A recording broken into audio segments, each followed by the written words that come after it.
Alors, vidéo numéro 2. On va faire un exercice. On vous demande de compléter. Et je vais expliquer toujours sur la droite des nombres qu'on vient de tracer.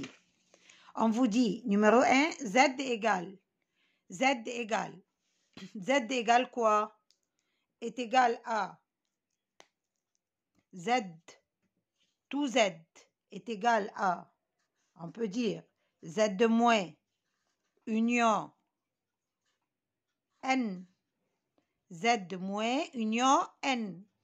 N, c'est 0 plus N de 3. Voilà. Z de moins. Z de moins égale combien?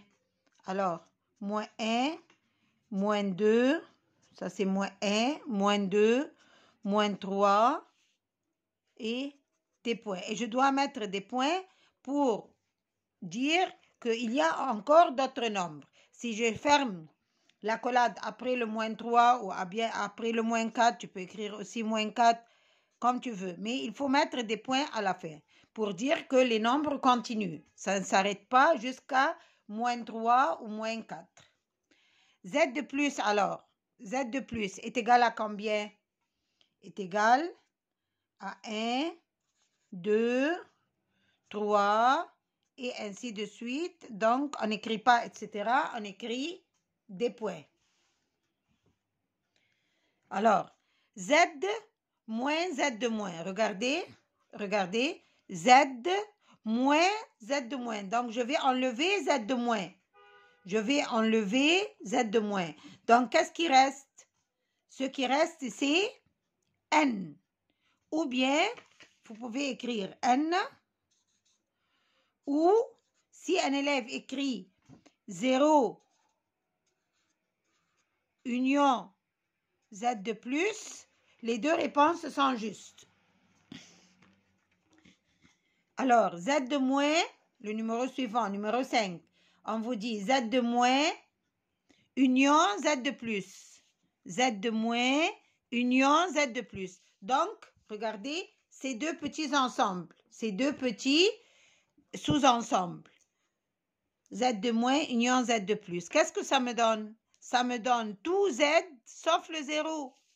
Alors, je vais écrire Z, ça va me donner Z moins le 0, sauf le 0, c'est-à-dire moins 0.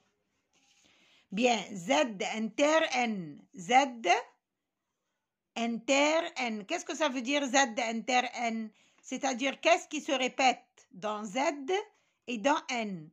Quels sont les éléments communs qui se trouvent dans Z et dans N?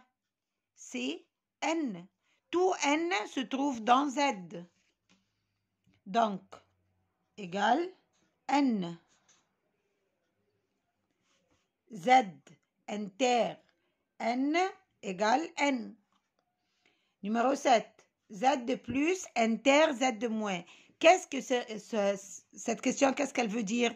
Qu'est-ce qui se répète entre Z de moins et Z de plus? Qu'est-ce qu'il y en a de commun? Il n'y en a pas. Jamais tu peux trouver un nombre positif et négatif en même temps. Donc, rien ne se répète. Donc, ensemble vide. Numéro 8. Z de plus, union 0. C'est-à-dire, si j'ajoute 0 à Z de plus, ou N étoile, c'est la même chose. Si j'ajoute le 0, ça va être, vous voyez, si j'ajoute le 0 à Z de plus, qu'est-ce que je peux avoir? N. N, c'est 0, union Z de plus. Donc, c'est N. La réponse, c'est N. Et voilà, on a terminé cet exercice. Je prends un exercice du livre et je vais toujours travailler sur la droite des nombres. Je prends la page 4. Je prends la page 4 du livre. On vous dit de mettre juste ou faux et dire la raison. Le 0 est le plus petit nombre positif. Non, c'est faux.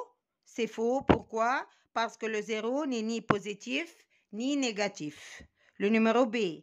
Z est égal Z de plus union Z de moins. Z égale Z de plus union Z de moins. Non, c'est faux parce qu'il n'y a pas le 0. Si j'écris Z, donc Z est égal Z de plus union 0 union Z de moins. Donc, cette deuxième phrase est toujours fausse. Numéro C. Z de plus est l'ensemble des nombres qui servent à compter. Oui, c'est juste parce que Z de plus est égal 1, 2, 3. Vous allez écrire car Z de plus est égal 1, 2, 3 et des points. Numéro D. Z est égal N. Z est égal N union Z de moins. Oui, c'est juste parce que N est égal à 0 union Z de plus. Donc, c'est juste. Numéro E. Z de moins inter Z de plus égale 0. Non, c'est faux. Égale ensemble vide. Il n'y a aucun élément qui se répète dans Z de plus et Z de moins. Si j'écris 0, ça veut dire que le 0 se trouve dans Z de plus et dans Z de moins, ce qui n'est pas du tout juste.